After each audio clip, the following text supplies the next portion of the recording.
یقینی طور پہ میں یا میری ٹیم یا میرا خاندان ہم اپنے آپ کو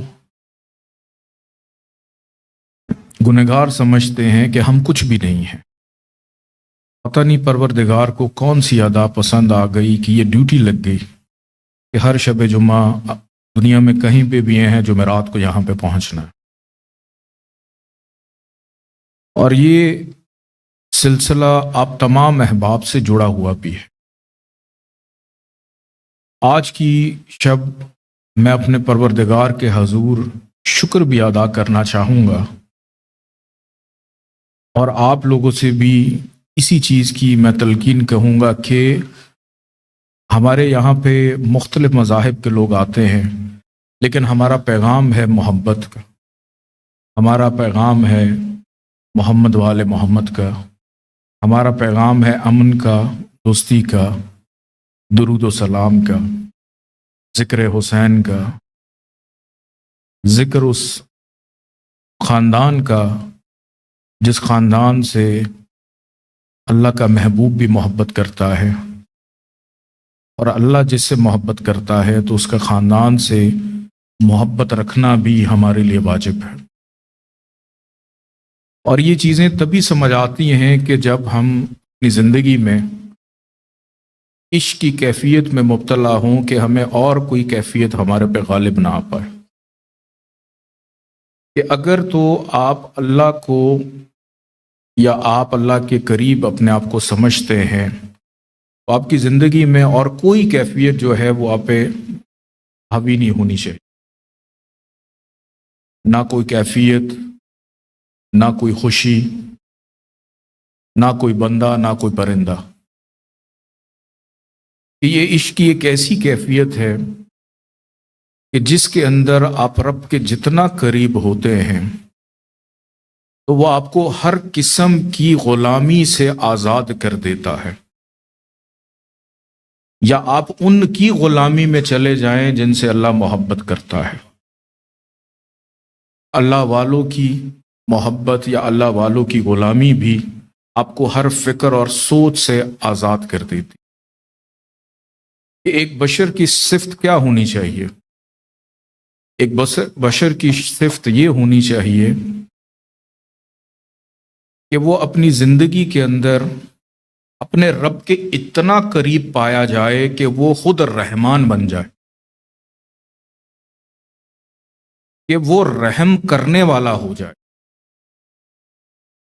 وہ لوگوں کو تنگ کرنا بند کر دے، کہ وہ دوسروں کے عیب کی پردہ پوشی بھی کرنی شروع کر دے، کہ دوسروں پہ تنقید نہ کرے، کہ وہ اس چیز کی پردہ پوشی بھی کرنے لگ پڑے کہ اگر کسی میں کوئی خرابی ہے تو اس کی معاشرے میں تشہیر نہ کرے۔ اور پھر اس کی دوسری صفت یہ ہے بشر کی، ایک انسان کی، آپ کی اپنی صفت یہ ہے کہ آپ خود دیکھیں کہ آپ کی جو پیشانی ہے، اس پیشانی کو شوق ہے سجدہ کرنے کا،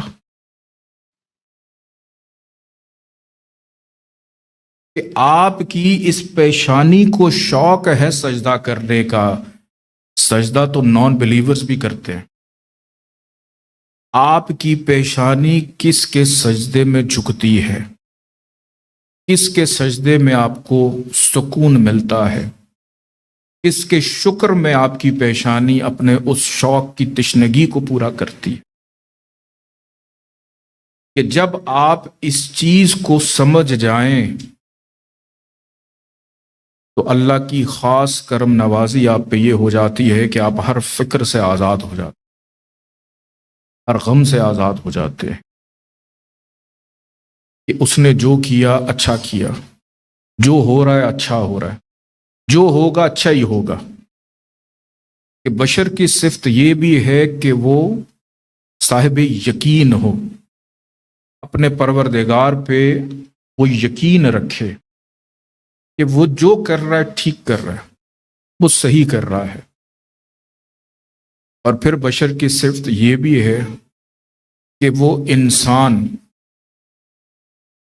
کہ اللہ کی جو مخلوق ہے، جو اللہ کے انسان ہیں، ان سے پیار اور محبت رکھنے والا ہو، چاہے کوئی بھی ہیں. کہ مثال کے طور پہ اگر کسی مسجد میں نماز ہو رہی ہے تو وہ جوتے اٹھانے والا نہ ہو، تنگ کرنے والا نہ ہو. اس زندگی کے اندر نہ تو امیری ہے نہ غریبی ہے، نہ کوئی بڑا ہے نہ کوئی چھوٹا ہے. اس زندگی میں صرف ہم سفری ہے کہ ساتھ رہنا، ساتھ چلنا، کچھ کہہ دینا، کچھ سن لینا.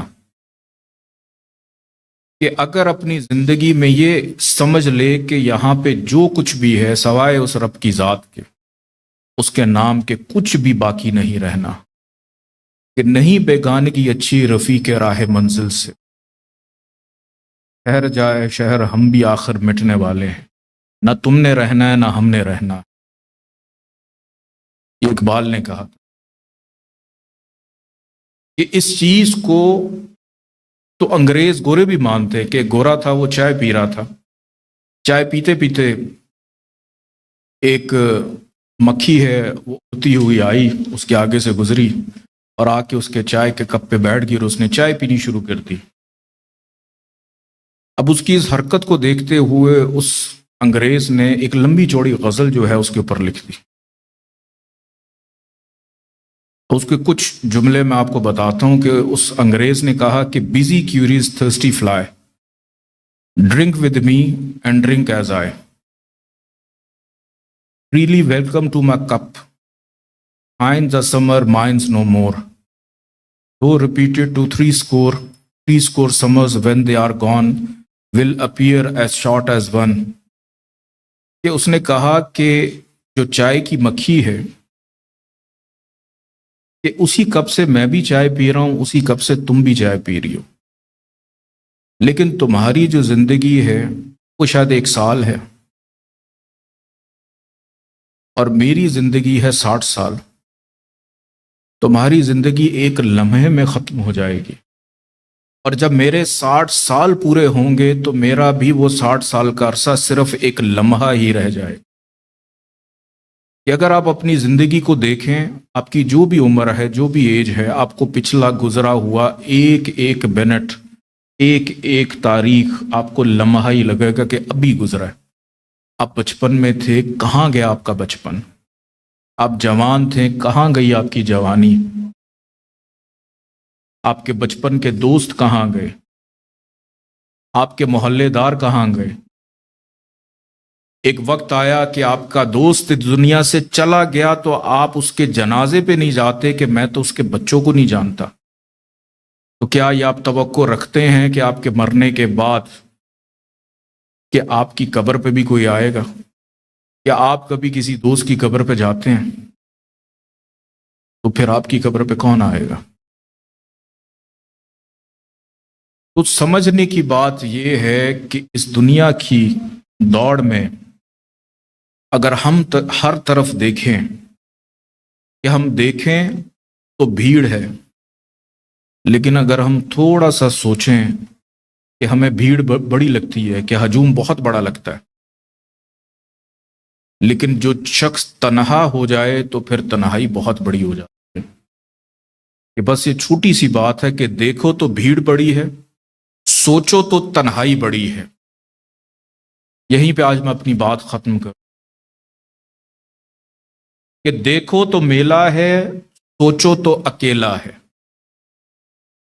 جو آپ کی پریشانی ہے ساتھ والے کی شاید نہیں ہے، آپ اکیلے ہی محسوس کرتے ہیں. تو ہمیں اپنے پروردگار سے ہمیشہ یہ التجا اور دعا کرنی چاہیے کہ ہمیں اس صفت پہ رکھ جو ہمیں تیرے قریب رکھے، تیرے چاہنے والوں کے قریب رکھے.